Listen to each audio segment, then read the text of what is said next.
जय माता की। आप सभी का हमारे YouTube चैनल जय माता की एक प्रार्थना में हार्दिक अभिनंदन है।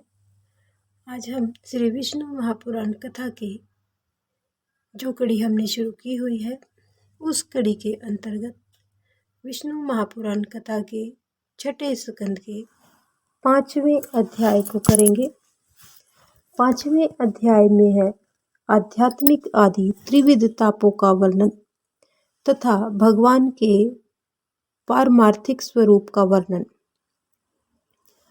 कथा को शुरू करने से पहले यदि आप हमारे चैनल पर अभी नहीं जुड़े हैं तो कृपा करके चैनल को सब्सक्राइब कर लीजिए और घंटी जैसे दिखने वाले बटन को भी दबा लीजिए ताकि आने वाली नई वीडियो की नोटिफिकेशन आपको सबसे पहले और आसानी से मिल सके।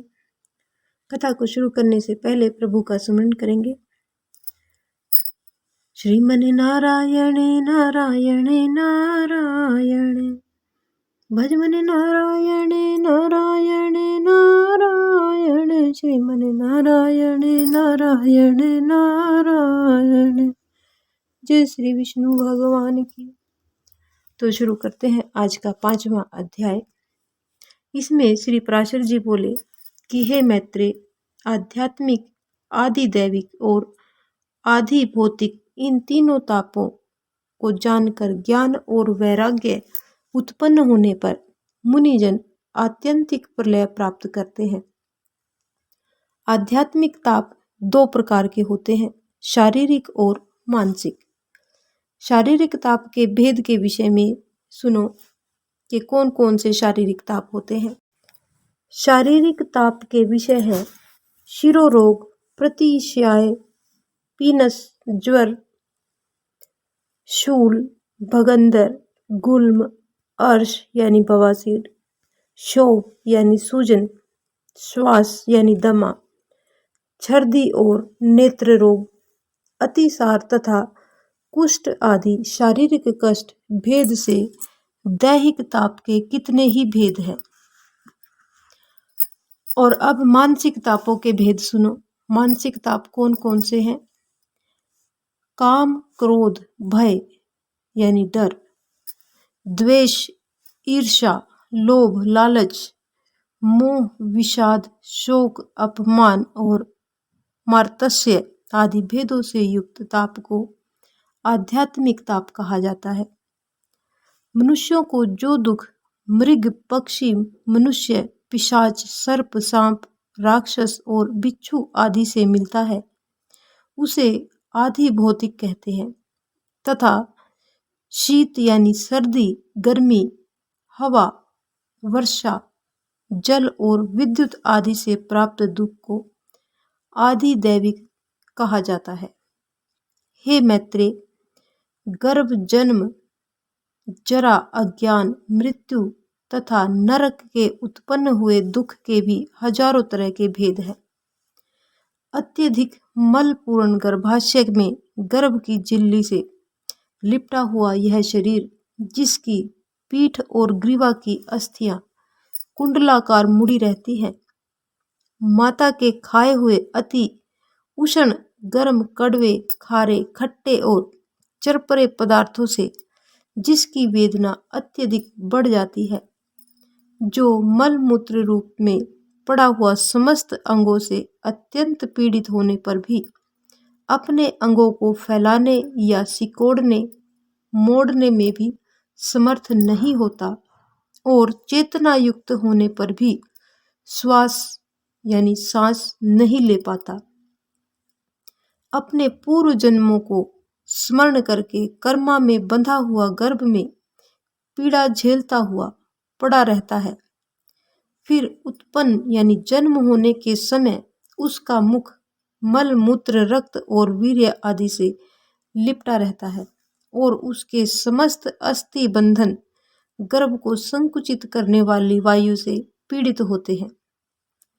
प्रबल प्रसूति वायु उसका मुख नीचे की ओर कर देती है, जिससे वह अत्यंत कष्ट के साथ माता के गर्भाशय से बाहर निकलता है। हे मुनि श्रेष्ठ, जन्म होने के पश्चात बाहरी वायु को स्पर्श होने पर वह बेसुध सा हो जाता है। उस समय वह जीव अत्यंत दुर्गंध युक्त फोड़े से भी गिरे हुए कीड़े की तरह से पृथ्वी पर गिरता है। उसे अपने आप खुजलाने या करवट लेने की भी जरा सी शक्ति नहीं रहती। वह स्नान तथा दूध पान आदि आहार भी दूसरे की इच्छा से ही प्राप्त करता है। मल मूत्र आदि से सने हुए गीले बिस्तर पर ही लेटा रहता है। उस समय कीड़े मकोड़े आदि काटते हैं तो वह उन्हें वहां से हटा भी नहीं सकता। इस तरह से जीव उत्पन्न होने के समय और उसके पश्चात बाल्यावस्था में अनेकों तरह के कष्टों को झेलता है। अज्ञान रूप अंधकार से आवृत होकर मूढ़ हृदय प्राणी को यह नहीं पता होता कि मैं कौन हूँ और मैं कहाँ से आया हूँ और मैं कहाँ जाऊंगा और मेरा क्या स्वरूप है, मुझे क्या करना है और मुझे क्या नहीं करना चाहिए, क्या कहना है और क्या नहीं कहना चाहिए, धर्म और अधर्म क्या है, किस अवस्था में किस तरह से मुझे रहना चाहिए, मेरा क्या कर्तव्य है, क्या गुण क्या दोष है। इस तरह से प्राणी अनेक कष्टों को उठाता है। अज्ञान तामसिक विकार है। अज्ञानी पुरुषों की तामसिक कार्यों के आरंभ में प्रवृत्ति होती है। इससे वैदिक कर्मों का लोप हो जाता है। महर्षियों ने कर्म लोप का फल नरक बताया है। इसलिए अज्ञानी पुरुषों को इहलोक और परलोक दोनों स्थानों पर बहुत ही ज्यादा कष्ट झेलना पड़ता है। शरीर के बूढ़ा हो जाने पर पुरुष के अंग शिथिल हो जाते हैं, उसके दांत उखड़ जाते हैं तथा शरीर पर झुर्रियां पड़ जाती है, हाथ पैर कांपने लगते हैं, कमर झुक जाती है, उसका चलना फिरना उठना बैठना आदि सभी कार्य बड़ी ही कठिनता से होते हैं। उसके सुनने की शक्ति व नेत्रों की शक्ति काफी मंद हो जाती है तथा मुख से लार बहते रहने के कारण उसका मुख मलिन हो जाता है। स्मरण शक्ति कमजोर होने के कारण वह अपनी कही हुई बातों को भी भूल जाता है। यानी ये बुढ़ापे के बारे में बताया जा रहा है।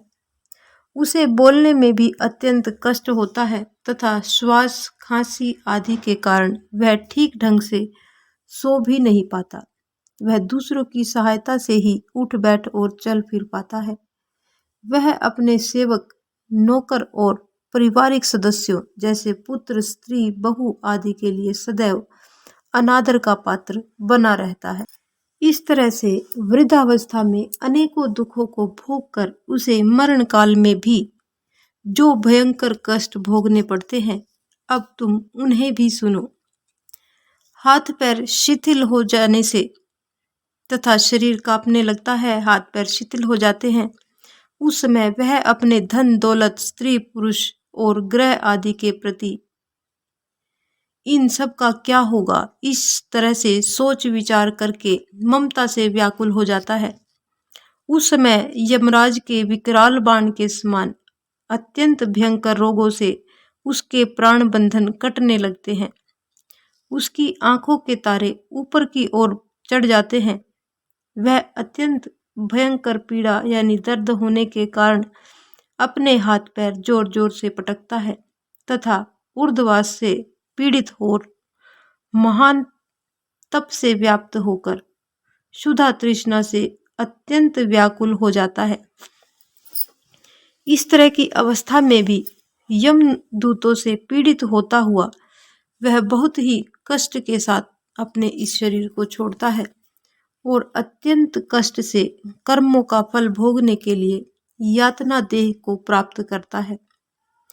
मनुष्य को मरण काल में ये और ऐसे ही अनेकों अत्यंत और भयानक कष्ट झेलने पड़ते हैं।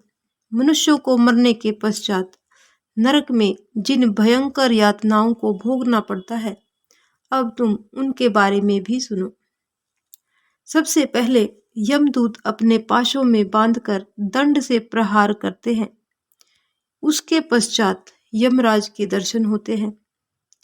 यमराज तक पहुंचने में अत्यंत ही दुर्गम मार्ग को पार करना पड़ता है।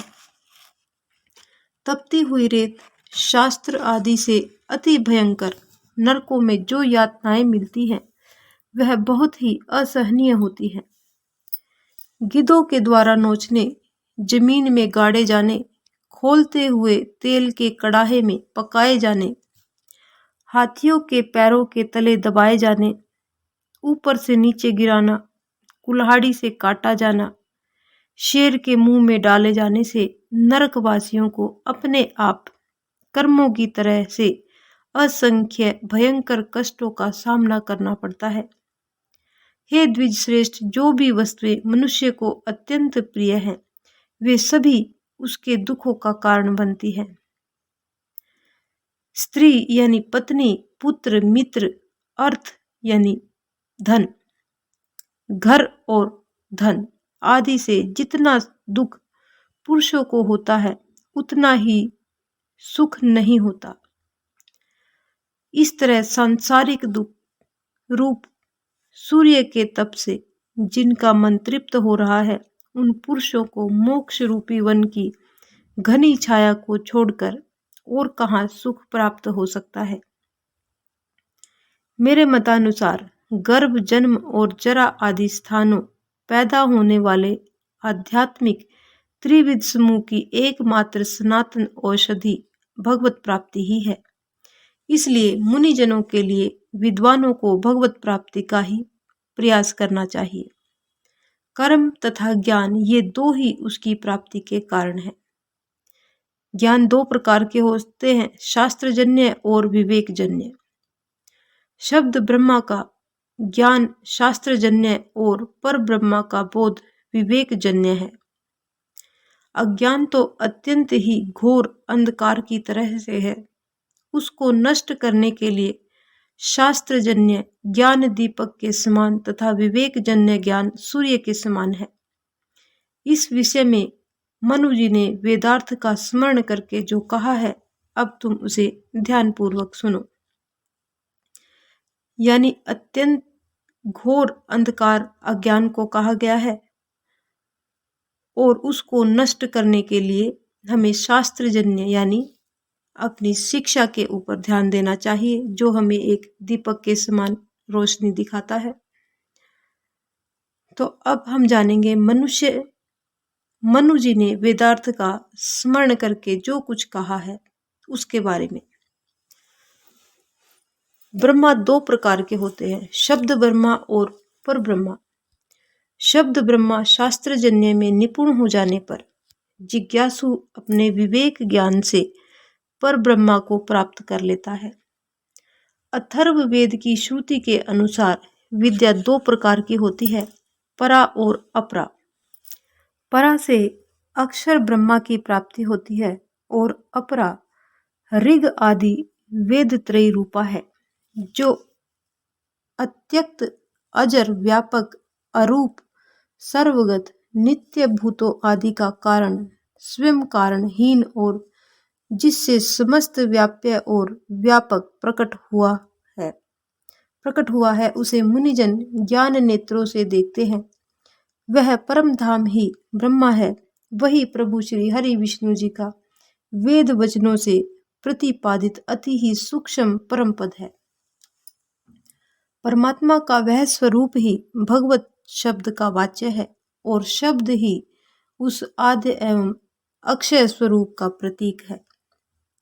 जिस परमात्मा का ऐसा स्वरूप बताया गया है उसके तत्व का जिससे वास्तविक ज्ञान होता है वही परम ज्ञान है। त्रय में ज्ञान यानी कर्म कांड आदि इससे पृथक यानी अलग है। अपराविधि विद्या है, यानी त्रय में ज्ञान जो कर्म कांड है वो उससे अलग एक अपराविद्या है। हे मैत्रेय, समस्त कारणों के कारण महाविभूति पर ब्रह्मा के लिए ही भगवत शब्द का प्रयोग हुआ है। इस भगवत शब्द में भकार के दो अर्थ हैं, पोषण करने वाला और सबका आधार, तथा गकार के अर्थ कर्म फल प्राप्त करने वाला, लय करने वाला और रचयिता है। समस्त ऐश्वर्य, धर्म, यश, श्री, ज्ञान और वैराग्य इन छह का नाम भग है। उस अखिल भूत आत्मा में संपूर्ण भूतगण वास करते हैं और वह स्वयं भी संपूर्ण भूतों में विराजमान है। इसलिए वह अव्यय परमात्मा ही वकार का अर्थ है। उन परमात्मा में ही संपूर्ण भूतवास करते हैं और वे स्वयं भी सबके आत्मा रूप से सकल भूतों में बसते हैं। इसलिए उन्हें वासुदेव भी कहा जाता है। पूर्व काल में खांडिक्य जनक के पूछने पर केशी ध्वज ने उनसे भगवान अनंत के वासुदेव नाम की यथार्थ व्याख्या इस तरह से की थी। प्रभु संपूर्ण भूतों में व्याप्त है और समस्त भूत भी उन्हीं में वास करते हैं। वे ही इस संसार की रचना करने वाले और रक्षा करने वाले हैं। इसलिए वे वासुदेव कहलाते हैं। पृथ्वी और आकाश के मध्य में जो भी कुछ स्थित है वह सब कुछ उन्होंने ही व्याप्त किया है।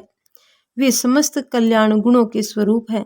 उन्होंने समस्त प्राणियों को अपनी मोह माया के लेश मात्र से ही व्याप्त किया है तथा वे अपनी इच्छा के अनुसार ही महान शरीर धारण करके संपूर्ण जगत का कल्याण करते हैं। वे तेज, बल, ऐश्वर्य, वीर्य और शक्ति आदि गुणों से एकमात्र राशि है। वे प्रभु ही सबके स्वामी, सबके साक्षी और सब कुछ जानने वाले हैं तथा उन्हीं सर्वशक्तिमान की परमेश्वर संज्ञा है, जिससे वे निर्दोष, विशुद्ध, निर्मल और एक रूप परमात्मा के रूप में देखे जाने या जाने जाते हैं। उसी का नाम ज्ञान अर्थात पराविद्या है। जो इसके विपरीत है वो अज्ञान अर्थात अपराविद्या कहलाती है। तो ये था हमारा आज का श्री विष्णु महापुराण के छठे स्कंद का 5वां अध्याय, जो यहीं पर संपन्न होता है। आज की हमारी ये कथा यहीं पर संपन्न होती है। अगले अध्याय में यानी छठे अध्याय में हम जानेंगे केशी ध्वज तथा खांडिक्य की कथा। यदि आपको हमारी ये कथा पसंद आ रही है तो कृपा करके चैनल को सब्सक्राइब, लाइक और अपने मित्रों और परिजनों में आगे अवश्य ही शेयर करें। इस प्रकार की और भी अन्य धार्मिक रोचक कथा कहानियों को जानने सुनने के लिए हमारे चैनल पर बने रहें। जय माता की।